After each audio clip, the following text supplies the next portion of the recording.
Coucou, salut mes amours, j'espère que vous allez bien. Moi je vais super bien, content de vous retrouver une fois de plus aujourd'hui. Aujourd'hui nous allons faire une vidéo motivation. Pourquoi est-ce que j'ai voulu faire cette vidéo? Parce que une de mes abonnées m'a appelé parce qu'elle s'est retrouvée dans une situation un peu compliquée. Donc, la motivation aujourd'hui, c'est ne laissez pas les gens tuer vos rêves. Ne laissez pas tuer les gens tuer vos rêves. Dans quel sens? Tuer vos rêves quand vous quittez l'Afrique pour aller à l'étranger. Vous partez de chez vous, vous avez un objectif bien précis, sauf si vous me dites que vous partez en aventure, mais je pense que si on fait des milliers, 2 jours de voyage pour arriver, par exemple, aux États-Unis, c'est pas pour venir blaguer, souffrir ou quoi que ce soit. Nous venons tous ici pour avoir mieux que ce que nous avions quand on quittait notre pays. Donc, je vous brosse juste l'histoire de la petite. Elle était au pays. Elle a fait le concours du CUS 2 fois. Elle a raté. Elle a eu la chance de gagner à la loterie américaine. Elle vient aux États-Unis. Elle dit qu'elle veut faire médecine. Les personnes qui l'ont accueillie, malheureusement, ne l'ont pas encouragée à aller à l'université. Tu peux t'inscrire. La seule chose qu'on a pu lui dire, c'est trop cher. N'y pense même pas. Stop. C'est cher, c'est vrai, mais c'est totalement différent. Si on se limite à c'est cher, personne ne fréquenterait ici, même pas ces Américains que nous trouvons ici. Je vais commencer par dire que pour vivre bien et mieux aux États-Unis, je parle toujours, vous avez remarqué, je parle toujours des États-Unis, je ne parle pas de l'Europe parce que j'ai jamais vécu là-bas.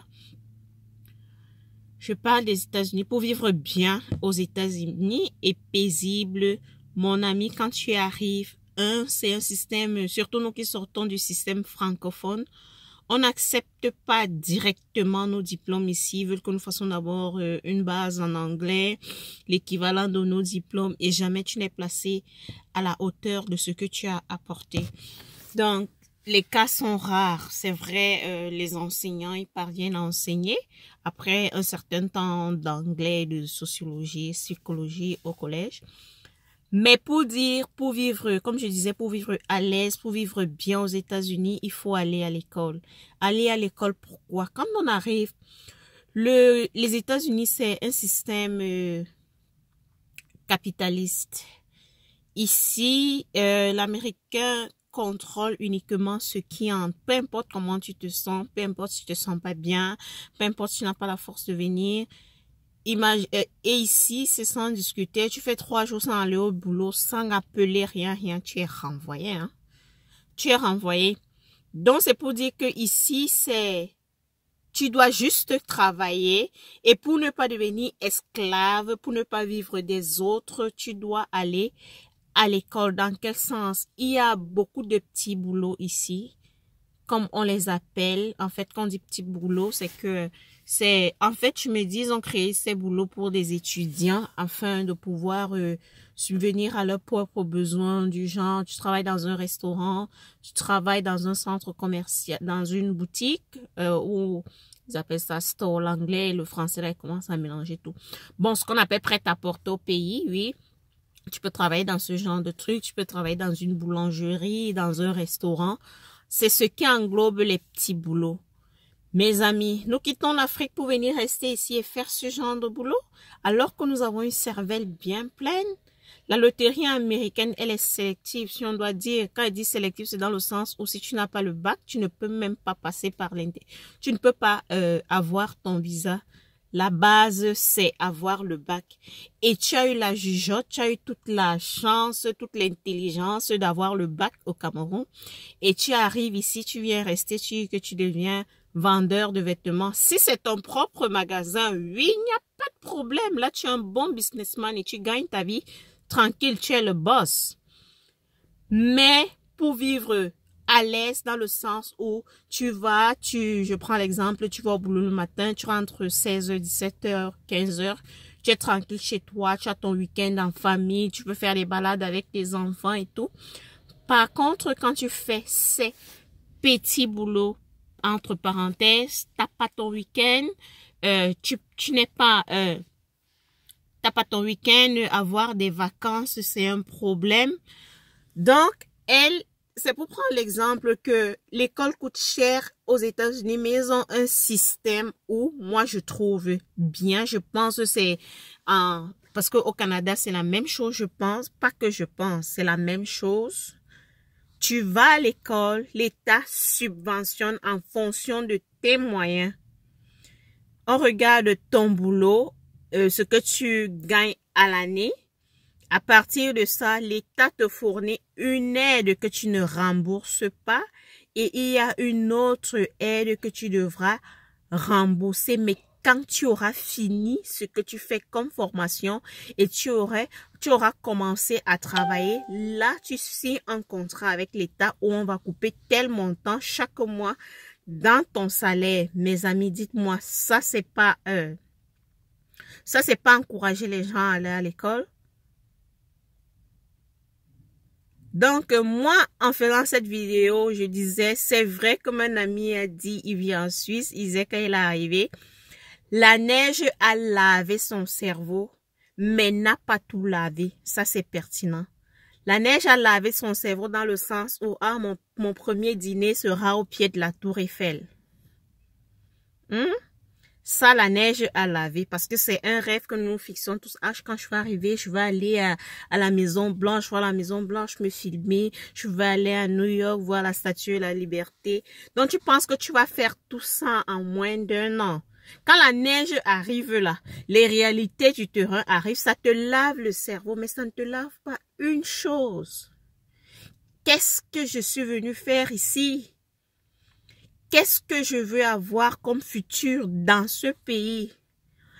Qu'est-ce que je vais offrir à ma famille, à mes enfants, à ma famille ici?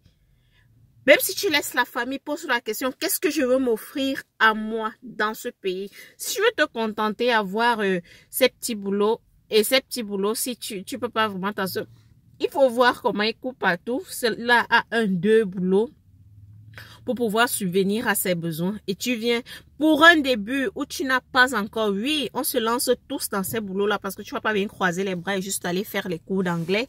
Comment tu vas vivre? Oui, on se lance dans ça, mais n'oublie pas ce pourquoi tu es venu parce que comme nous aimons bien faire quand nous arrivons ici, faire les conversions.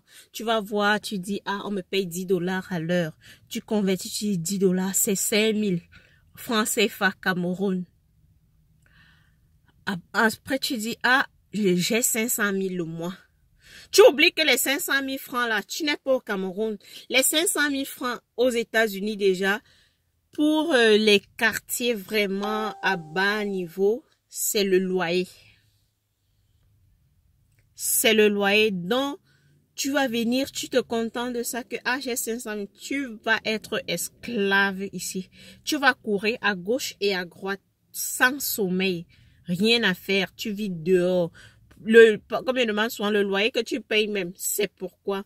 Donc, je vais pas rendre la vidéo longue, je vais juste vous mettre dans la tête, mes amis, nous sortons de loin. Donc, quand nous arrivons ici, c'est vrai, la personne qui te reçoit cherche à te faire comprendre ce que lui aussi connaît. Mais garde ta petite jugeote parce que cette personne n'est pas maître du savoir. Tu prends ce qui est bien et tu essayes de faire les recherches. Quand je venais dans ce pays, avant de venir ici, j'habitais sur Internet. Je cherchais, le net là, ce n'est pas seulement Facebook, bla bla bla et tout ce que nous faisons là.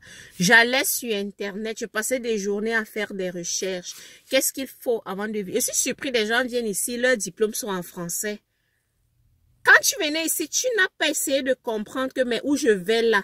C'est vrai, peut-être tu t'es pas fixé un objectif. Tu vas dans un pays anglophone. Cherche à savoir ça se passe comment là-bas. Fais des recherches sur Internet, pas seulement sur comment on s'habille, ou alors Beyoncé a fait quoi aujourd'hui ou Kardashian a fait quoi aujourd'hui. Non. Je vais où? Je vais faire quoi là-bas? Comment est-ce que je dois me préparer pour ça? Ça fait partir du pourquoi tu prends tes pieds, tu te déplaces, tu ne vas pas en aventure. Si tu vas en aventure, tant mieux. Mais si tu y vas en disant que non, si j'étais ceci ici, il faudrait que je sois plus 4 là-bas parce que là-bas, la méritocratie et les opportunités sont plus grandes.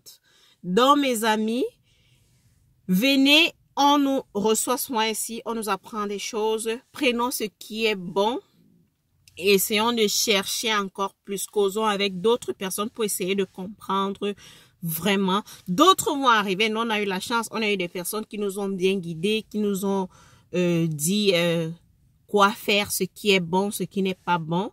Donc si vous arrivez, essayez. Mais en ce que moi, je peux vous dire comme conseil, ne fuyez pas l'école, ne dites pas, comme on a dit, on lui a dit, ah, tu veux faire médecine, tu vas payer ça toute ta vie. Non, je connais des personnes ici qui sont docteurs. Ils vivent tranquilles. Est-ce qu'ils passent leur vie à payer la dette? C'est pendant une certaine période, tu payes ça, puisque tu vas gagner bien et tu pourras payer ça. Sur ce, mes amours, je vous dis, on se voit à ma prochaine vidéo. Bye!